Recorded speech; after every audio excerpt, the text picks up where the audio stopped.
বিশ্বনবী খাদিজাতুল কুবরা, ওনার প্রথম স্ত্রী খাদিজাতুল কুবরা তাহেরাকে কবরের মধ্যে রেখে দিয়ে কাঁদতে শুরু করলেন। চোখের পানি ছেড়ে অনেক দোয়া করলেন। দোয়া শেষে সব সাহাবারা ঘরে ফিরে যায়, বিশ্বনবী যায় না। সাইয়েদনা আবু বকর বললেন, ও নবী চলেন ঘরে যাই। অনেক তো দোয়া করলেন। বিশ্বনবী বললেন, আবু বকর তুমি যাও, আমি যাব না।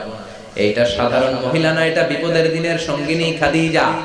মক্কায় যখন আমার কেউ ছিল না, খাদিজা আমারে ভুলে নাই।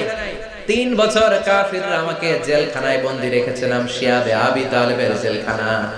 আমার স্ত্রী ওই জেলখানার জীবনেও আমারে ছাড়ে নাই। আমার সাথে 3 বছর খাদিজাও জেল খেটেছে। এই একটাই মহিলা, যেই মহিলাকে আল্লাহ আরশের উপর থেকে সালাম দিয়েছে, মহিলাটার নাম খাদিজা। আল্লাহু আকবার।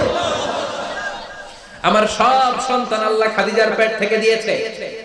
ফাতেমাতুজ জোহরা খাদিজার মেয়ে।